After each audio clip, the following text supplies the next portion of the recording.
Overload वाहन बनी प्रशासन की आंखों की किरकिरी। सरकार की तिजोरी पर सालाना करोड़ों की सेंधमारी। सुप्रीम कोर्ट के आदेशों की लगातार अवहेलना। आखिर कब जागेगा कुंभकर्णी नींद से प्रशासन। सड़क पर दौड़ते इस वाहन को डंपर कहते हैं, जिसे इजाजत है सिर्फ 15,200 किलो तक का भार ढोने का, लेकिन ये ढोते हैं लगभग 25,000 से 40,000 किलो का भार।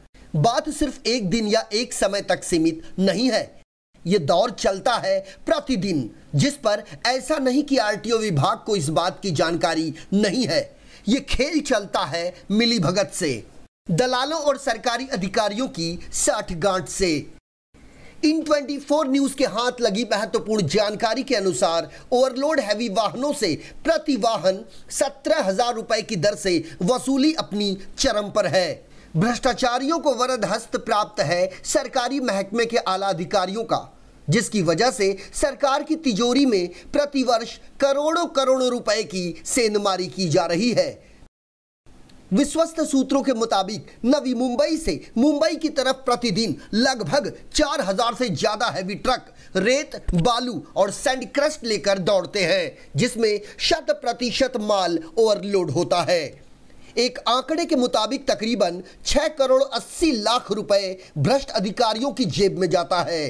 हालांकि सुप्रीम कोर्ट साल 2005 के नवंबर महीने में यह कह चुकी है कि किसी भी वाहन में क्षमता से 10% भी ज्यादा माल ओवरलोड किया गया तो इसका विपरीत असर सीधे सड़कों पर पड़ता है। सड़कों में जगह जगह आने वाली दरारों के पीछे भी कारण ओवरलोड वाहन है। यही कारण है कि करोड़ों रुपए का निविदा निकालकर सड़क बनाने का ठेका तो दे दिया जाता है, लेकिन समय से पहले ही कथित सड़कें टूट जाती हैं। उसमें बड़े बड़े गड्ढे उभर आते हैं, जिसका खामियाजा सरकारी तिजोरियों के साथ साथ आम जनमानस को भी भुगतना पड़ता है। ओवरलोड वाहन में ज्यादातर 4 टन रॉयल्टी की रसीद होती है, जबकि आधे से ज्यादा ये रसीद फर्जी है, और जो सही भी है उसमें भी 1.5 टन माल ज्यादा लदा होता है, जिसकी वजह से सरकार को सालाना करोड़ों की चपत लगती है। जकातनाके पर उपस्थित मनपा के ऑक्ट्राय अधिकारी से जब इन 24 न्यूज संवाददाता गोपाल शाह ने ओवरलोड वाहनों पर होने वाली कार्रवाई के बारे में सवाल किया तो उनका क्या जवाब था, इसे आप जरा गौर से सुने। ओवरलोड गाड़ियाँ जाती है, उसका किस हिसाब से पैसे वसूले जाते हैं? ये जो ओवरलोड का प्रॉब्लम है वो आरटीओ का है, और जहाँ से जकात वसूल किया जाता है टायर पे वसूल का है। 6 टायर का जो है वो इधर फाड़ के जाते हैं। ओवरलोड का जो भी पकड़ा जाएगा वो आरटीओ का है। बाकी ओवरलोड कितना है भर के चला जाए उससे कोई लेना देना नहीं आपको। हमारा खाली जकात जी। बाकी ओवरलोड। अब एक बात बताइए, जहाँ एक ट्रक माल होना चाहिए उसमें 2 ट्रक का माल लेके जा रहा है और सिंगल जकात भरा जा रहा है, ये जकात चोरी नहीं हो गई आपके हिसाब से? नहीं, ऐसा नहीं है, जो पावती हिसाब से वो फाड़ के जाएगा ना। जिस गाड़ी में एक ट्रक माल होना चाहिए ओवरलोड करके 2 गाड़ी का माल लेके जा रहा है, वो जकात चोरी है या नहीं है बताइए? नहीं, 2 ट्रक बैठ नहीं सकते ना उसमें। बहुत जहाँ 3 साढ़े 3 ब्रास होना चाहिए वहाँ पे 6 ब्रास 8 ब्रास ले जा रहे हैं। जहाँ तक ओवरलोड का सवाल हो आरटीओ का ही सवाल। मैं सिर्फ यही पूछ रहा हूँ कि जहाँ 3.5 ब्रास इनको लेकर जाना है वहाँ पे ये 7 ब्रास लेके जा रहे हैं, तो ये जकात चोरी हुई या नहीं हुई? जकात चोरी नहीं हुई। टायर पे ही लेते ना, जो टायर का हिसाब से चल रहा है। अच्छा, टायर के हिसाब टायर वर अपनी जगत असते ना, ओवरलोड हा प्रॉब्लेम। जहाँ एक गाड़ी का माल होना चाहिए उसमें एक ही गाड़ी में 2 गाड़ी का माल जा रहा है, तो जकात चोरी नहीं होती। ठरवलं है ना। हाँ, मतलब एक मैं समझ गया आपका जो ठहराया हुआ है कि एक गाड़ी में भले वो 3 गाड़ी का माल ले जाए, जकात एक गाड़ी का ही भरना है, बराबर ना? यही कहना चाहते हो आप? टायर के हिसाब से, वो माल के ऊपर नहीं, माल के हिसाब से मैं वही बता रहा हूँ ना कि एक गाड़ी में जितनी कैपेसिटी है उसकी 3 गुना ले जाए, जकात एक गाड़ी का भरेगा। बस मैं यही जानना चाहता हूँ, बराबर? 10 टायर का 360 और 6 टायर। मैं जो पूछ रहा हूँ आप उसका जवाब दीजिए ना। वो मेरे को समझ रहे हैं। हाँ, ओवरलोड का जो सब्जेक्ट है वो आरटीओ सब्जेक्ट मेरा ये है कि एक गाड़ी में 3 गाड़ी का माल कैसे जाएगा, और जकात एक गाड़ी का भरेगा। गाड़ी के हिसाब से अगर देखा जाएगा तो जकात चोरी हुई है, हाँ या ना बताइए, हुई या नहीं? अच्छा, तो एक्सेप्ट कर रहे हैं आप? ठीक है, चलिए, ओके। तो सुना आपने, ऑक्ट्राय अधिकारी का कहना है कि वो सिर्फ टायर के हिसाब से जकात वसूलते हैं, जबकि ओवरलोड वाहनों पर होने वाली कार्रवाई का मामला उनके अधिकार क्षेत्र में नहीं आता। ये जिम्मेदारी आरटीओ की बनती है। बहरहाल ट्रैफिक विभाग के पुलिस इंस्पेक्टर से जब उनकी प्रतिक्रिया लेने की कोशिश इन 24 न्यूज संवाददाता गोपाल शाह ने की तो उन्होंने भी कोई सकारात्मक जवाब नहीं दिया। बन जाएगा। मैं पुलिस का आपको लेने का है तो बड़े साहब के पास जाइए, परमिट लीजिए, लीजिए हमारे से बन जाएगा। मैं पुलिस का आपको लेने का है तो बड़े साहब के पास जाइए, परमिट लीजिए, लीजिए हमारे से बन जाएगा। मैं पुलिस का आपको लेने का है तो बड़े साहब के पास जाइए, परमिट लीजिए, लीजिए हमारे से ऑक्ट्राय अधिकारी और ट्रैफिक इंस्पेक्टर के बाद हमारी टीम पहुंची सीधे deputy RTO officer Sanjay Dhole के पास और जब उनसे सड़क दुर्घटना के पीछे की सबसे बड़ी वजह पूछी गई तो सीधे सीधे जनाब रोड सेफ्टी से संबंधित सरकार द्वारा बनाए गए नियम कानून का पाठ पढ़ाने लगे। ऑनरेबल सुप्रीम कोर्ट ने एक रोड सेफ्टी पे कमेटी फॉर्म की हुई है, उसमें वो कमेटी का मीटिंग्स रेगुलर होता है। उसमें जो अभी हमारा signal jumping, then seat belt बिना पहन के गाड़ी चलाना, हेलमेट बिना पहन के गाड़ी चलाना, शराब पी के गाड़ी चलाना, ऐसे जो गुनाह करके ड्राइवर्स मिलते हैं उनका लाइसेंस 90 दिन के लिए सस्पेंड किया जाता है।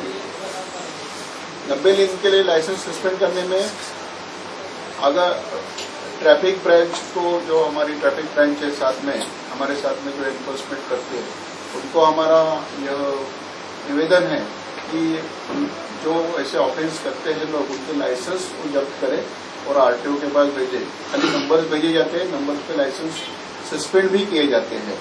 अगर वो लाइसेंस भी हमारे पास जमा कर दिए गए तो वो जो ऑफेंडर है वो उसको डुप्लीकेट लाइसेंस मिलेगा नहीं और वो गाड़ी भी चलाएगा नहीं, अपना लाइसेंस सस्पेंड है उसको मालूम रहेगा और रस रोड पे भी नहीं आएगा। वैसे इन दिनों मुंबई से सटे नवी मुंबई इलाके में उप प्रादेशिक परिवहन कार्यालय द्वारा राष्ट्रीय रास्ता सुरक्षा जन जागरण अभियान चलाया जा रहा है।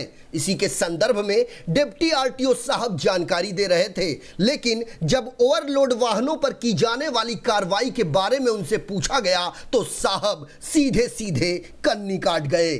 आपको बता दें कि 10 टायर के वाहनों की भार ढोने की क्षमता तकरीबन 9,800 किलोग्राम की होती है, लेकिन इस पर 15,200 किलो का माल लाद कर प्रशासन को अप्रत्यक्ष रूप से तमाचा जड़ा जा रहा है, जिससे न सिर्फ सड़कें टूटती हैं बल्कि सरकार को करोड़ों रुपए का चपत भी लगता है। इस मामले में समाजसेवी गैर सरकारी संगठनों ने सीधे सीधे प्रशासनिक अधिकारियों को जिम्मेदार ठहराया।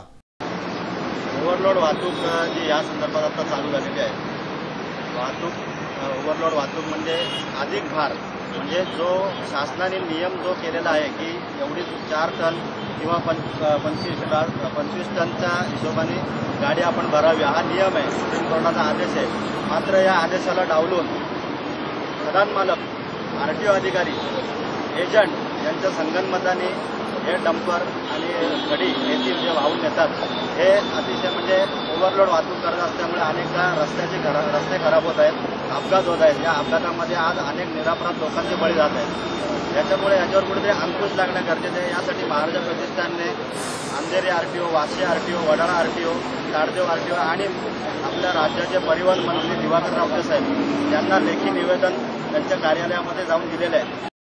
फक्त मकसद हेच आहे आमचा की ओव्हरलोड बंद व्हायला पाहिजे, पूर्णप्रमाणे बंद व्हायला पाहिजे, बाकी कुठलाही मकसद नाही आपल्या। आम्ही भरपूर ऍप्लिकेशन दिले आहे, सर्व ठिकाणी अर्ज वगैरे केले आहेत। आता बघतो आपण काय त्यांच्यावरती कारवाई करतात, नाही केले तर आम्ही पूर्वीप्रमाणे एकदम जोरदार आम्ही मोर्चा काढणार आहे आणि सर्व गाडी थांबून त्याला पकडून देणार आहे। जिस तरह से आपके साथियों ने आरोप लगाया है कि संतरी से लेकर मंत्री तक की जेबें गर्म हो रही है, इसमें कितनी सच्चाई है? 100% साहेब, नाहीतर काय गाडी त्यांना दिसणार नाही का? गाडी रोडवरून जातात आहे, कोणी पकडत नाही। बाकी लहान गाडीला पकडून 100-100, 200-200 फाईन मारतात आहे। एवढी मोठी 40-40 टन, 35-35 टन समोरून जातात आहे, त्यांना दिसत नाहीये का? याच्यावर कारवाई झालाच पाहिजे। ये है मुंबई के चेंबूर इलाके में स्थित अमर महल का ओवरब्रिज, जिसके एक तरफ का हिस्सा ओवरलोड वाहनों के चलते बैठ चुका है। फिलहाल इसे मरम्मत के चलते बंद कर दिया गया है। इसके कई उदाहरण मुंबई की सड़कों पर भी देखने को मिल रहे हैं, जहां हाल ही में बनी सड़कें समय से पहले ही टूट गई। बहरहाल सड़कों के टूटने का ढिंगरा सड़क ठेकेदार पर फोड़ा जाता है, लेकिन मामला सिर्फ सड़क बनने और टूटने तक सीमित नहीं है। यहां तो ओवरलोड वाहनों की वजह से कई तरह का आर्थिक नुकसान सरकारी खजाने में हो रहा है, जिसे समय रहते रोकना और कानूनी कार्रवाई करना वक्त की जरूरत बन गई है।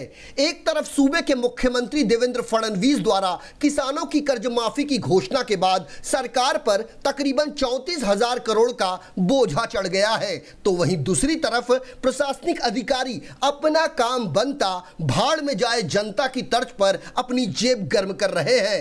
यदि सारी चीजों को एक कड़ी से जोड़कर देखा जाए तो कहीं ना कहीं सिस्टम के भीतर बैठे लोग दीमक की तरह सिस्टम को अंदर ही अंदर खोखला करने पर आमादा हो चुके हैं। गोपाल शाह के साथ संजय मिश्रा, IN24 न्यूज, नवी मुंबई।